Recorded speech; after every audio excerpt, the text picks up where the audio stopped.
큰 말씀을 나누기 위해서 에스겔서 38장과 39장을 좀 긴 장들인데 미리 읽고 지금 시작을 합니다.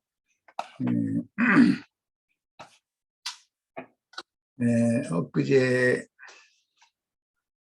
하늘의 전쟁과 하나님의 산들 위에 배설하신 하나님의 큰 잔치 이 제목으로 메시지 5번 자료를 올렸는데 다 마치지를 못하고 하나님의 군대와 용의 군대의 접전에 관한 내용을 좀 우리 지체들이 문맥의 흐름을 따라서 명확하게 성경으로 인식을 해야 될 필요가 있다 싶어서 성경 구절을 많이 찾다 보니까 시간이 많이 걸렸었어요. 그래서 이제 오늘은 남은 자료 말씀을 가지고 이제 말씀을 나눌 건데, 사실은 이 말씀이 굉장히 이해하기가 어려운 난해한 구절들이죠. 기독교 계시록 에스겔 37장 15절에서부터 시작되는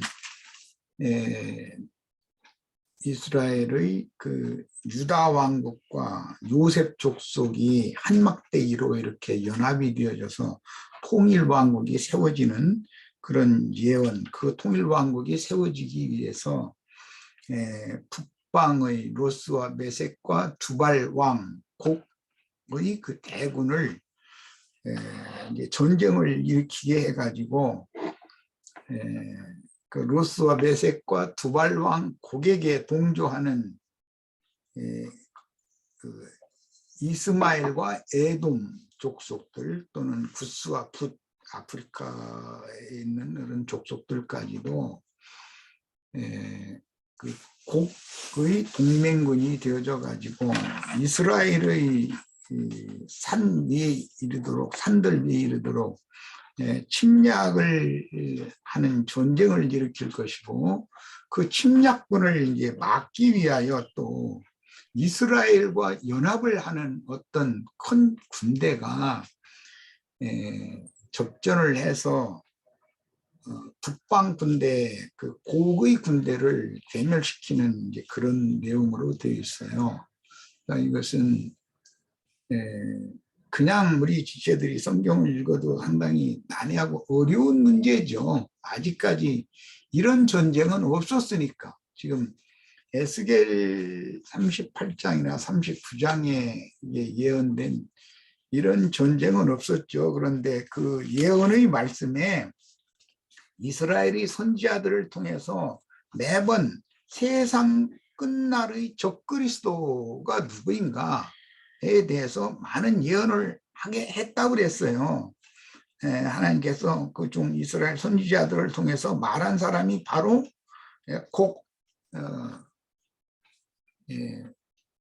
로스와 메섹과 두발 왕 곡 네가 아니냐. 그러니까 부분적으로 세계 대전을 일으킨 그런 역사들이 지나갔지만 세상 끝날을 이제 장식하는 신약 성경에서 말하는 짐승의 때에 하나님의 군대를 이제 대적하고 일어나는 용의 군대의 그 사령관이죠. 두발왕 곡이니까 곡이라고 그랬어요. 그 우두머리라 이 말이죠. 그에 대해서 예언을 한 것이다. 그런 말이에요. 그러니까 아직까지는 이런 전쟁이 없었어요. 역사상에. 그런데 이걸 계시록에서는 이 곡과 마곡이 일으키는 마곡 왕 곡이 일으키는 전쟁이 계시록에서는 20장에 그 천년이 찬 후에 곡과 마곡의 전쟁 이야기가 기록이 됐어요. 이건 최후의 전쟁이고 지금 에스겔 38장, 39장은 신약 성경에서 그리스도를 대적하는 적그리스도가 누구냐면은 이 로스와 메섹과 두발 왕 곡이라는 자라는 거예요. 이게 그가 극한 북방 왕인데 그가 북방의 군대를 일으키면 그에게 동조하는 많은 이제 이스마엘과 에서 족속이 있고 뭐 붓과 또 아프리카 족속 중에서 어떤 이제 그 두 민족이 나왔는데 아프리카에서까지도 그에게 용병을 보낼 거라는 거죠.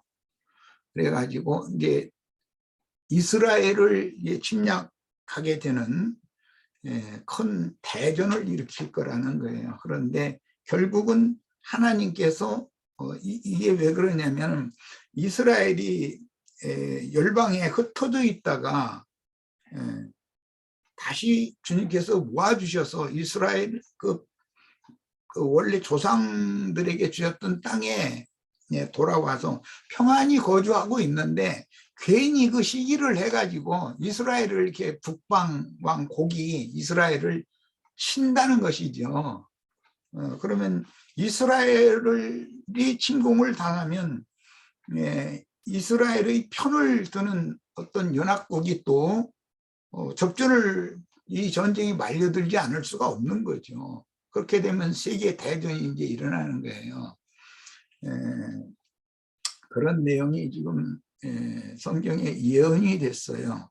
이걸 계시록에서는 무기토산 골짜기의 전쟁으로 계시가 됐고 그 1000년이 찬 다음에는 최후의 전쟁으로 이게 계시가 됐어요. 그러니까 우리는 이제 이런 말씀을 읽을 때 그리스도의 심판대라는 것이 있고 하나님의 심판대, 크고 흰 부좌에 배설하는 하나님의 심판대가 있고 심판대가 2번 배설될 건데 오늘 우리는 그리스도의 심판대를 앞두고 있는 거죠. 우리는 매우 이제 세상의 인류 역사를 경영하시는 그분이 바로 예수 그리스도 그분이 여호와인 줄을 모든 사람들이 이걸 통해서 다 알게 될 거라는 거예요. 이게 이제 하나님이 당신 자신을 세상 모든 만국 사람들에게 뿐만 아니라 돌아와서 평안히 살지만 그 신앙이 완전히 회복되지 않은 상태로 살고 있는 거예요. 그냥 평안히 그냥 살고 있는 거예요. 육신적인 이스라엘인 것이죠. 회복이 됐다 할지라도. 그런데 인마진 12지파의 회복을 통해서 영적 신앙이 회복이 돼야 되는 것이거든요.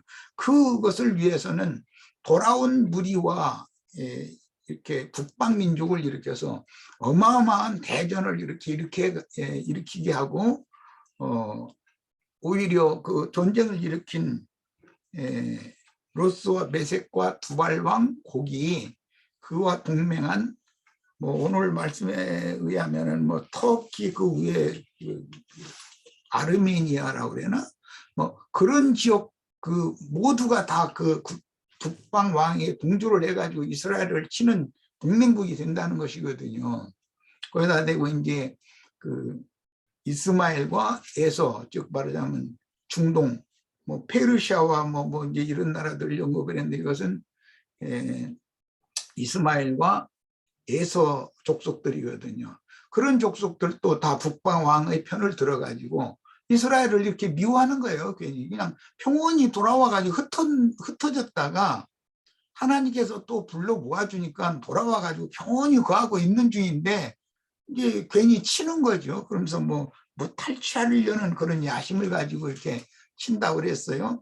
이런 전쟁이 예기치 않게 일어난다는 거예요. 이제 북방 왕의 그 마음을 하나님께서 그런 전쟁을 일으킬 그런 영을 부어서 넣어주시는 것이죠. 괜히 전쟁을 일으키는 거죠. 해가지고 이스라엘을 깨어나게 만들고 돌아온 육적인 이스라엘을 영적으로 즉 이제 인을 치는 수단인 거죠. 신앙 회복을 하게 하는 그런 수단으로 이런 이제 큰 대전이 일어날 것을 예언을 했어요. 자, 지금 선으로 이런 말씀을 미리 말씀을 드렸고, 이미 에스겔 37장 오늘 거기서부터는 안 읽었는데 15절에서 28절 사이에 보면 유다와 요셉 족속이 한 막대기 아래 통일될 것을 예언을 해놨어요. 이 말은 육적 이스라엘과 영적 이스라엘인 신약 교회의 남은 자들이 연합이 된다는 거예요. 그렇게 되면 메시아의 왕국, 그 천년기의 왕국이 이제 실현되는 거예요. 그 일을 위해서는 에스겔 38장과 39장에 나온 이런 세계 대전이 반드시 일어나야 된다는 것이에요. 자, 그런 이제 큰 관점을 가지고 지난번 나누지 못했던 자료 말씀의 그 중간 부분이었죠. 그때 어디까지 했냐면은 주님께서 다시 오실 때 혼자 오는 것이 아니고 구름 같은 증인들과 함께 오실 건데, 살아서 그날을 맞은 자들을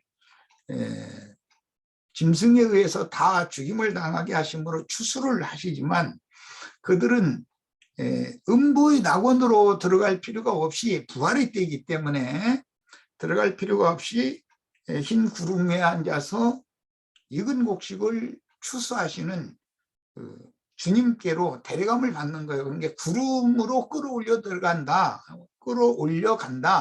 데살로니가전서 4장에서는 이렇게 표현했고, 계시록 14장에서 이제 그 구체적인 내용이 기록이 되고 있는데 거기부터 읽어나가겠습니다. 계시록 14장 13절로 16절. 또 내가 들으니 하늘에서 음성이 나서 이르되 기록하라. 지금 이후로 주 안에서 죽는 자들은 복이 있도다. 지금 이후로라는 것은 마지막 추수 때가 되었다, 이제 이 말인 것이죠. 짐승의 때가 본격적으로 이제 시작이 된 거예요. 42달이 시작이 된 거예요. 성령이 이르시되 그러하다. 그들이 수고를 그치고 쉬리니 이는 그들의 행한 일이 따름이라 하시더라. 그들이 행한 일이라는 것은 진리의 신앙을 위하여 인생을 살린 거예요. 자, 14절. 또 내가 보니 흰 구름이 있고 구름 위에 인자 같은 이가 앉으셨는데, 자, 이 말씀은 이미 데살로니가 4장 16절로 17절에 이 말씀이 이미 나왔었어요. 그 기독교계에서는 이 말씀을 인용해서 자신들은 죽지 않고 공중으로 휴거가 된다, 이제 이렇게 가르치죠. 그런데 죽지 않고 휴거되는 일은 없고, 그 수가 몇이든지 다 죽임을 당하면 육신의 몸은 마귀의 것이 되지만 흙은 흙으로 돌아가야 되니까, 그러나 속사람은 영의 몸을 입고 흰 구름 위에 앉아서 추수하시는 이께로 구름 위로 끌어올려 간다, 이 말인 거예요. 그러니까 이 문제를 내가 지금 반복해서 강조하는 것은 기독교계가 워낙에 공중재림 어쩌고 해가면서 그걸로 공중으로 휴거된다 어쩌고 해가면서 말도 같지 않은 소리를 자꾸 세뇌시켜서 전부 모든 사람들이 거짓말을 믿는 거잖아요. 그게 뱀이 하는 수작이거든요. 진리를 믿어야죠. 자, 또 내가 보니 흰 구름이 있고 구름 위에 인자와 같은 이가 앉으셨는데 그 머리에는 금면류관이 있고 그 손에는 예리한 낫을 가졌더라. 우리 형제 자매님들이 그 영으로서 오는 새 세상의 천지의 주제자요, 만국의 왕, 만왕의 왕이요 만주의 주가 되시는 예수 그리스도의 그 영께 쓰임을 받는 그분의 손에 있는 예리한 낫들이 다 돼야 된다. 또 그분의 입에서 나오는 예리한 검으로 싸우면서 죽이면서 막 심판한다 이랬는데, 형제 자매님들이 그 영의 입이 다 돼야 된다. 이건 지난 시간에 충분히 말씀을 드렸어요. 자, 이제 15절입니다. 또 다른 천사가 성전으로부터 나와 구름 위에 앉은 이를 향하여 큰 음성으로 외쳐 이르되 당신의 낫을 시들로 거두소서. 땅의 곡식이 다 익어 이것은 마지막 추수 때가 되었다, 이런 말이에요. 맨 먼저 익은 곡식을 먼저 추수를 해요. 우리 형제 자매님들은 한 단으로 먼저 익은 곡식으로 추수가 되어져야 되는 거고, 형제 자매님들을 거두고 나서는 그 다음에 이어서 익히는 뜨거운 볕이 뜨이고 나서 그 다음에는 본물 추수를 하는 거예요. 그 다음에는 떨어진 이삭 죽기를 하는 거예요. 이렇게 3단계로 추수를 할 거예요. 그런데 우리 형제 자매님들은 본물 추수에 들어가는 걸 추구하지 말고 처음 익은 만물 추수에 다 들어가야 된다라는 것을 나는 계속해서 강조를 했어요. 그러니까 이 추수에 대해서도 잘 이해가 있기를 바라요. 지금 여기서는 본물 추수를 하는 얘기는 거예요. 계시록 14장은 거둘 때가 이르렀습니다. 땅의 곡식이 다 익었다라는 말은 본물 추수 때가 왔다, 그 말이에요. 이건 꼭 이기는 자들이 추수가 아닌 것이죠. 그 다음에 구름 위에 앉으시니까 낫을 땅에 시들음에 땅의 곡식이 거두어졌다 그랬어요. 이 땅의 곡식은 다 익은 곡식이기 때문에 본물 추수다라는 거 잘 마음에 담아두시기를 바라요. 자, 흰 구름 위에 앉은 이께서 곡식 베이는 예리한 낫을 휘두르는 것은 열린 작은 책을 힘센 천사에게 받아먹고 보내심을 받은 증인들이 그 영께서 말하게 하심을 따라서 강한 영과 담대한 마음으로 전파하여 짐승들과 접전하게 하신다는 뜻이다. 구름 위에 앉아 계신 인자 같은 이께서 낫을 휘두른다라는 뜻은 형제 자매님들을 예리한 낫으로 사용하신다, 그 말이에요. 형제 자매님들이 추수꾼들이 된다, 그 말이에요. 자, 현재 우리가 하늘 천사들의 도움을 받아 공중 권세를 잡은 악마와 싸우는 전쟁은 마귀의 괴계를 대적하는 것인데, 종사와 권세와 이 어둠의 세상 주관자들과 하늘에 있는 악의 영들을 대항하는 싸움에 참여한 전사는 필히 하늘나라에서 지급하는 전투복을 입어야 하며, 지난 시간에 이게 신부유혹과 전투복에 대해서 세상 나라의 예를 들어서 많은 말을 했어요. 하늘나라의 무기를 또 장비해야 하는 것은 너무나 당연합니다. 그러니까 세상 나라의 그 전사들은 당연히 전투복을 입고 무기를 다 갖춰야 되고 무기를 임의로 이렇게 다룰 줄 알아야 되는 것이죠. 그런 것은 하나의 표상이에요. 영적 전쟁, 하늘의 전쟁을 위해서도 하늘 군대가 당연히 하나님의 나라가 지급해 주는 전투복을 갖춰 입어야 되고, 그 다음에 전쟁 무기를 다 갖춰야 된다. 완전 군장을 다 갖춰야 된다 이거예요. 이미 앞에서 어린 양의 아내가 될 자격을 갖추었다는 증거인 혼인 예복을 말할 때, 그 혼인 예복은 성도들의 옳은 행실이라고 기록한 말씀에 대하여 이것은 세상의 도리를 따르는 인간적인 선행이나 인간의 의를 행하는 것을 말하는 것이 아니다 이거예요.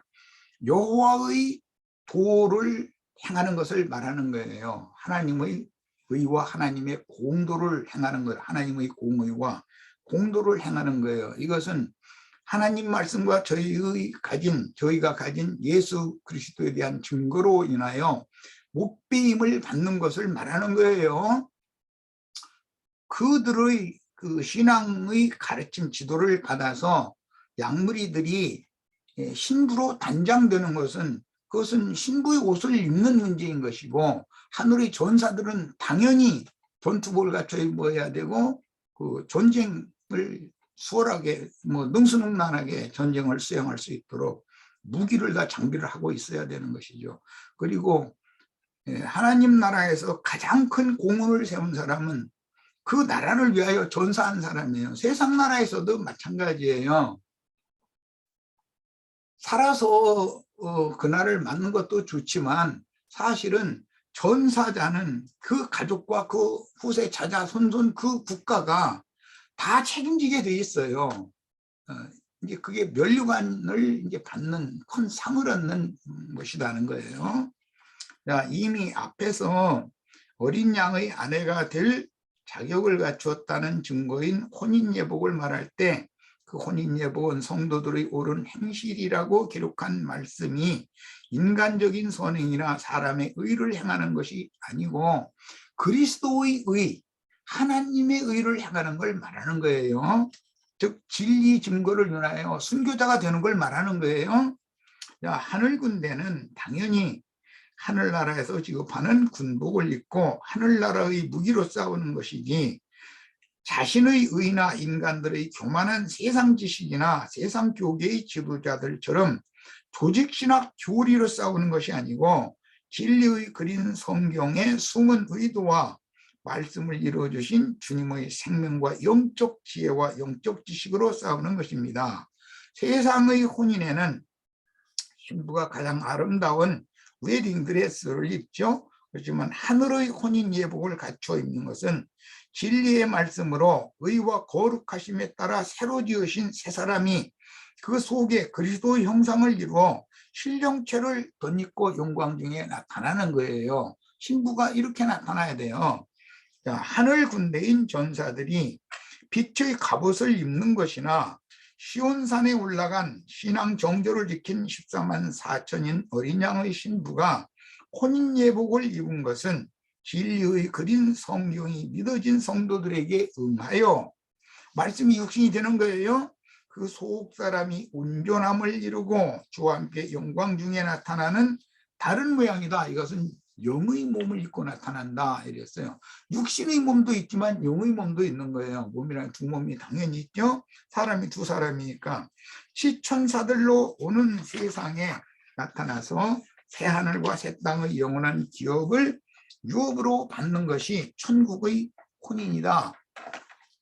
이미 앞에서 미가엘과 그 사자들이 용과 그 사자들을 대항해서 하늘에는 큰 전쟁이 있었으며 용과 그 사자들이 패하여 땅으로 쫓겨나서 여자의 남은 자손들을 핍박하는 문제가 제시되었을 때 하늘의 전쟁이라는 것은 진리 전쟁이라는 것을 충분히 말씀드렸어요. 아마겟돈 전쟁이라는 것이 세상 전쟁에 꼭 목적을 두는 것은 아니에요. 이것은 기본적으로는 진리 전쟁이 선행되어서 진리 전쟁을 실현하는 세상 나라 전쟁은 그 다음에 있는 거예요. 항상 하나님의 집에서부터 먼저 심판이 있고 그 다음에 세상 나라 심판은 뒤따라오는 거예요. 그런데 오늘 우리가 이제 읽은 에스겔 38장이나 39장은 최후 세상 나라의 전쟁을 미리 읽었어요. 오늘 말씀을 수월하게 이해를 시키려고 이걸 읽은 거예요. 그냥 한 번만 들어가지고는 잘 모를 거예요. 언제 이제 기회가 되면 지금 우리 홍영재님이 지금 에스겔서 강론을 해나가니까 이 부분에 대해서도 자세히 상고해서 특별 집회를 좀 했으면 좋겠는데 도움이 필요하면 내가 특별 집회를 하든지 이제 대책을 어쨌든 세워야 되겠죠. 하늘 군대의 사령관이신 주님의 전투복이 피 뿌린 옷인 것과 같이 뒤따르는 성도들의 의로운 옷은 주님의 피 흘림에 함께 동참한 성도들의 의로운 행실을 의미하므로 전사들의 전투복이나 신부의 혼인예복은 하늘 전사들의 도움을 받아 짐승군대의 미혹을 이기고 대적하는 영적 전투에서 피 흘림을 당한 것, 즉 순교자의 수로 채워진 것을 의미한다는 것을 바르게 이해할 필요가 있습니다. 피 뿌린 옷을, 전사들의 옷은 피 뿌린 옷을 입는 거예요. 예수님이 피 뿌린 옷을 입었잖아요. 그것은 악한 포도송이를 걷어가지고 포도주들에 넣고 밟아 짰기 때문에 제사장의 거룩한 옷이 그냥 피분복이 된 거죠. 이것은 예수님 혼자만 그렇게 해서 되는 게 아니다.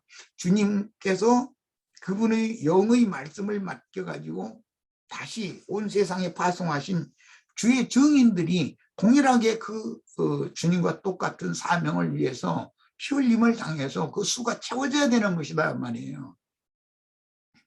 자, 천국의 혼인 예식을 거행하는 것은 주의 증인들과 함께 영원한 복음으로 진리를 장비하고 신앙을 지키기 위하여 미혹의 영들에게 대항하다가 짐승들에게 죽임을 당하여 호련히 구름같이 둘러싼 허다한 믿음의 증인들이 기다리는 하늘 구름에 들려 올라간다 아니요 끌려 올라가서 공중의 권세를 잡은 악의 영들과 대적하여 이기고 땅에 또 내려와서 그 원수들을 완전히 진멸한 다음에 최종적으로 신부를 이끌어서 데리고 들어가는 거예요. 이제 이미 앞의 계시록 14장 13절로 16절에서 흰 구름 위에 앉아 주수하시는 주님께 거두어진 익은 곡식은 짐승의 때를 당하여 그 수가 몇이든지 다 죽임을 당함으로 이미 계시록 13장 15절에 그 짐승의 이름이나 그 이름의 표시를 거부하면 그 수가 몇이든지 다 죽인다 그랬어요. 이게 마지막 추수다. 이게 본물 추수다. 이게 다 죽이는 거니까 땅의 곡식을 다 거두들인다라는 말과 같은 말이라는 거예요.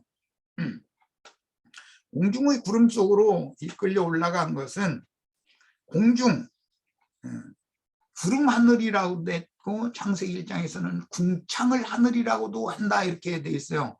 태초에 하나님이 천지를 창조하셨다 할 때 그 하샤마임이라고 하는 것은 쌍수의 참 하늘들이라 히브리서는 그걸 참 하늘이라 이렇게 번역을 했어요.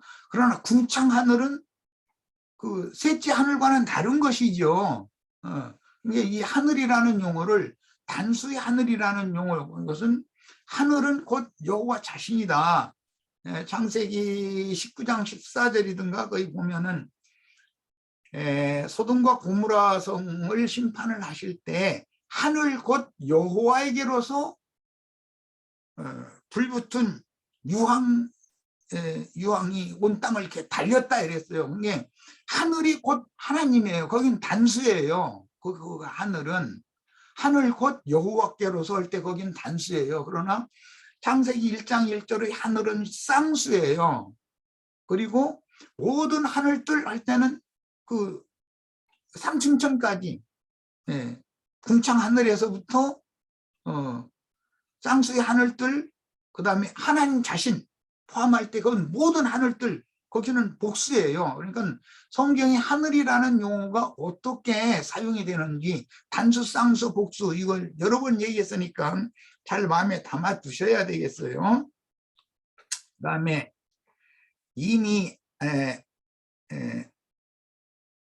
앞의 계시록 14장 13절 16절에서 공중 하늘의 권세를 잡은 악의 영들과 대적하게 하기 위하여 구름 위에 앉아 계신 인자 같은 이께서 익은 곡식들을 다 추수해 간다는 거예요. 그러면 공중에서 저와 함께 있으리라 이제 이렇게만 해놔가지고 그럼 공중에서 그냥 떠돌아다니면서 있는 이런 것으로 상상을 하고 있는데 그게 아니고 공중에 이끌어가는 것은 공중권세 잡은 악의 영들을 쫓아내야 되잖아요. 하늘에서. 이제 그러려면 미가엘의 군대와 용의 군대가 접전을 하면 용의 군대가 하늘에서 전쟁에서 패전을 하면 바닷가의 모래땅으로 쫓겨난다는 거예요. 그럼 그때까지 땅에는 여자의 남은 자손들이 있기 때문에 그들을 박해하러 이제 오는 거잖아요. 이게 본격적인 짐승때가 되는 거잖아요. 이런 문제를 잘 이해를 하시기를 바라요. 그래서 나는 우리 형제 자매님들은 마지막 한 일의 전반부 두 증인이 순교하고 승천할 때 그때 함께 승천하는 그것을 추구를 해야지 후반부에 까지 남아서 그 악한 세상을 꼭 눈으로 육으로 이게 목도를 하고 경험하고 할 필요가 있겠는가. 이건 말씀이 정확하게 이루어질 거니까 그걸 믿고 마지막 한 일의 그 추수기의 전반부에다 승천을 다 하는 걸 내가 지금 격려를 하고 있는 중이에요. 그래야 형제 자매님들과 함께 오는 세상에 주님이 다시 오실 수가 있는 거예요. 그건 심판주로 오는 거잖아요. 세상을 심판하러. 하늘 군대의 전쟁 날들은 하나님께서 아들의 혼인을 거행하는 날들로 정하신 때인데 오늘 에스겔서에서는 내가 선지자들로 예언하게 하는 그 날이 바로 이 날이다라는 것을 곡과 마곡 왕인 곡이 세계 대전을 일으켜서 곡이 이스라엘 산들 위에 엎드러져서 다 시체가 되어져 가지고 그 시체를 막 매장하는데 막 7달이나 걸리고 막 이게 좀 오늘날 말하는 러시아와 동맹을 맺은 그런 뭐 중국이나 뭐 이런 그런 어마어마한 군대가 아주 그냥 전멸당할 거라는 거예요. 막 그 시체가 7달 동안 장사를 지냈는데도 아직도 시체들이 그냥 나뒹굴고 있으니까 그 시체 찾아가지고 장사하는 공무원들이 생겨난다는 거잖아요. 이스라엘에는. 그러니까 뭐 어마어마한 그 군사의 수가 죽었다는 거죠. 이런 말씀을 우리는 아직 이런 걸 경험을 못했지만 반드시 이 말씀이 이루어진 날이 온다는 걸 우리는 믿어야 되는 거예요. 이게 세상 끝날이라는 거예요. 선지자들로 계속 예언하게 한 것의 그 마지막 때 이제 세상 교계는 종말론이라고 그러는데 종말의 때 적그리스도의 군대가 이렇게 하나님에 의해서 전멸당할 거다라는 것이 예언이 되어 있어요. 하늘 군대의 전쟁 날들은 하나님께서 아들의 혼인을 거행하는 날들로 정하신 때인데 마지막 추수 기간인 1260일이 지난 후로도 30일과 45일의 연장되는 기간이 성경에는 암시가 되어져 있어요.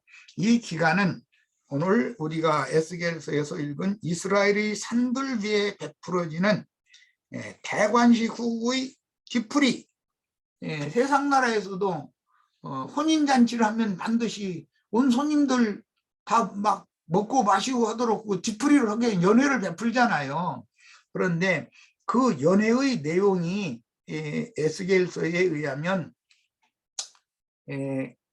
뭐 양과 소와 뭐 이런 제물들을 먹는 것이다 그렇게 이제 표현해서 이것은 이스라엘의 절기 때에는 반드시 희생 제물을 드려서 제사를 하는 거예요. 그것이 사실은 혼인잔치를 위한 음식물 준비해서 바치는 것이다라는 말이란 말이에요, 지금. 그러니까 이제 오는 세상이 이제 다시 펼쳐지기 위해서는 오순절이라고 하는 것이 사도행전 2장에서 예시적으로 교회를 위한 오순절이 있었어요. 그러나 지금 현재 돌아온 이스라엘 무리가 인을 맞아가지고 영적 이스라엘과 즉 온전케 된 의인의 영들과 살아남아서 예수를 영접하게 된 큰 환란 가운데서 나오는 이스라엘 14만 4천을 채울 12지파 14만 4천을 채울 그 무리는 단순히 회복된 이스라엘만이 아니다라는 거예요. 유다와 요셉 족속이 연합됐는데 한 막대기 아래에 한 나라로 연합이 되면 그때 다윗 왕이 이제 다스린다 그랬지만 그건 예언이니까 예수 그리스도가 주와 그 그리스도의 왕국이 1000년간 실현된다 이 말이에요. 통합 왕국이. 우리 형제 자매님들은 이제 그때는 온전케 된 의인의 영들로서 마곡 땅의 그 왕족들 철장 권세자들에게도 그 영으로 임해서 역사해야 되겠고 인맞은 이스라엘 12지파의 제사장들에게도 당연히 그들에게도 그 제사장 직무를 잘 하도록 영으로 역사를 해야 된다는 거예요. 오늘 우리들이 지금 앞서서 가신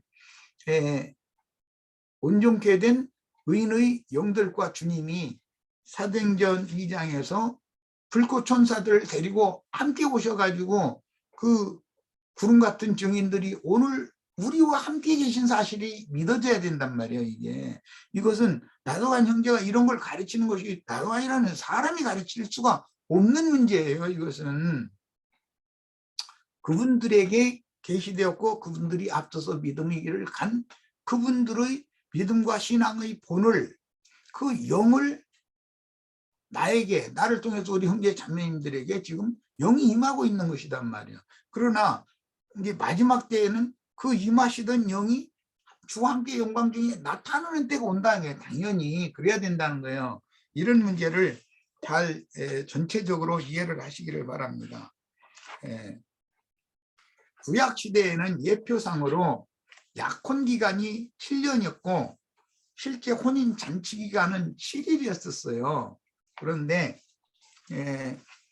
30일과 45일로 이렇게 했으니까 7일 반이 되겠죠. 만약에 영적 해석을 한다면 딱 7일이 아니고 7일 45일이라는 게 붙어 있으니까 그냥 70일이 아니고 75일이잖아요. 그러니까 잔치가 약간 그 뭐 뒷수습 하는데 5일이 더 걸리는지는 자세히 모르겠으나 그런 것까지는 나 성경을 자세히 계시받은 게 없어서 잘 모르겠으나 어쨌든 7년이라고 하는 것과 7일이라고 하는 것에 대해서도 성경에 암시가 다 돼 있으니까 이런 것을 잘 마음에 담아두시기를 바랍니다. 이기는 자로 이 생을 떠나 영원히 시집간 자들은 그리스도의 아내가 되고 혼인한 자들이 예식을 끝내고 잔치를 즐기는 기간은 큰 날의 심판 기간과 맞물린다. 그 75일과 맞물리는 거죠. 그것은 잔치, 이스라엘에게는 절기 잔치를 지키는 잔치 기간이지만 그때 하나님은 희생 제물을 받으시는데 희생 제물을 이 로스와 메섹과 두발왕 곡과 동맹한 그 수많은 군대들을 다 죽여가지고 그것을 희생 제물로 삼는다는 거예요. 오는 세상 그 천년 왕국 기간의 하나님의 어린 양의 장막에 들어갈 자들을 구속하기 위한 제물로 삼는 것이죠.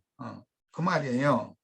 자, 혼인 예식을 마친 다음에 하나님께서 배설하시는 큰 잔치는 물론 예수 그리스도께서 이 땅에 오셔서 증거하신 말씀과 같이 역사의 심판을 집행하고 새 세상을 시작하는 기념잔치인데 가라지의 주수와 악한 이방에 대한 진노의 불로 심판을 집행하고 그 영을 영접하여 한 영이 된 남은 자들에게는 메시아의 왕국 백성들로 삼으시는 것입니다. 이들은 새 하늘과 새 땅의 백성들이다 이거예요. 이들은 큰 환란 가운데서 나오는 자들이 계시록 7장에 나온 자들이에요. 이들은 자 그리고 로마서 11장 15절에는 주님께서 이스라엘을 버릴 때가 있었는데 그때는 모든 만민 중에 흩었어요. 그것은 왜 그러냐면 이방의 구원을 위해서 흩었어요. 그러나 때가 되면 다시 불러 모은다는 거예요. 그런데 육신적으로 불러 모아진 이스라엘이 그 조상 대대로 기업으로 주신 땅에서 육신적으로 평안하게 살아요. 그런 다음에 어느 기간이 지난 다음에 그 북방 왕이 괜히 미호가 이스라엘과 그 전쟁을 일으킨다는 거예요. 그러면 이스라엘을 편을 드는 어떤 그 다른 연합국이 가만히 있겠냐 이거예요. 그럼 세계대전이 당연히 벌어지는 거죠. 그런데 뭐 그 오늘 말씀에는 마음에 막 여러 가지 생각이 일어나가지고 평안히 거하는 그들한테 가서 모든 것을 뭐 약탈을 하겠다 그래가지고 전쟁을 일으킨다 그랬는데 그게 이제 그 북방 왕의 야심이겠죠. 근데 뭐 그 전에는 그 이제 소비에트라고 해가지고 어마어마한 소련이라는 그 어마어마한 대국이었죠. 그런데 고르바초프인가 누가 그게 개혁을 했잖아요. 공산주의를 포기하고 그 뭐라고 그래 이 시장 경제 체계 쪽으로 이제 바꿔버렸잖아요.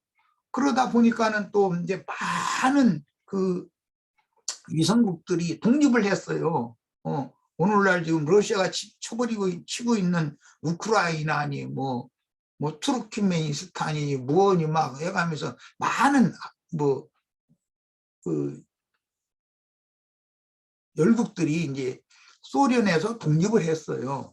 그런데 러시아가 소련의 종주권을 가지고 독립을 해나왔기 때문에 오늘날 내가 가만히 보면 그 푸틴 아저씨인가 푸틴이라는 놈인가 그 작자가 아니 그냥 괜히 전쟁을 지금 일으킨 거예요. 왜 그랬느냐 하면은 과거에 소비에트 연방의 영광을 저희가 다시 되찾겠다 그런 뜻이거든요. 지금 그게 이제 야망인 거죠.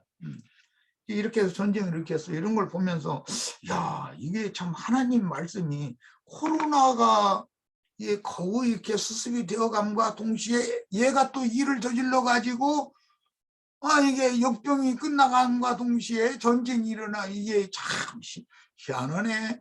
이 다음에는 분명히 이제 기근이 또 올 거라는 난 믿고 있어요. 이제 이 곡물값이 어마어마하게 올라갈 거예요. 난 그거 믿고 있어요. 야, 이런 것이 지금 현재 진행형으로 우리 눈앞에 펼쳐지고 있습니다. 사실. 그런데 이런 걸 보면서도 우리들이 계속해서 느슨한 그런 생각을 가지고 마음이 둔해 가지고 집을 짓고 시집 가고 장가 가고 먹고 마시고 맨 이런 것에서만 몰두할 때가 아니다 하는 거예요. 우리 지금 근신하고 깨어 있어야지요. 잠자는 그 신앙에서 지금 다 정신을 차리고 깨어나야 돼요. 난 이런 얘기를 함부로 하는 것은 굉장히 위험 소지가 많아요. 그러나 근신하고 깨어서 끝날을 준비를 하는 것이 나쁠 건 하나도 없어요. 그냥 이 전쟁도 그냥 잘 끝나고 잘 평화시대가 또 온다면 나도 그렇게 되기를 바라요. 그러나 앞으로는 세상이 세력의 신으로 섬기는 자들이 극세하는 세상, 즉 짐승때가 오기 때문에 우리나라부터도 나는 이제는 평화시대는 끝났다고 나는 보고 있는 사람이에요. 이제는 권력을 바탕으로 해서 그냥 철혈 정책을 그냥 막 무력으로 막 짓밟아 버리는 그런 정책을 하는 그런 권세들이 흑암의 권세들이 온 세상에 이제 권력을 잡게 돼 있어요. 하나님 말씀이 이루어져야 되니까 나는 이 시대가 그런 시대라고 보고 있어요. 그러니까 이런 때일수록 더 깨어 있으시기를 바랍니다. 자, 첫 시간은 여기까지 일단 마치고 잠시 쉬었다가 두 번째 시간이 또 두 번째 시간 자리가 굉장히 많이 남았네요. 어쨌든 최선을 다해서 빨리 마치도록 하겠습니다.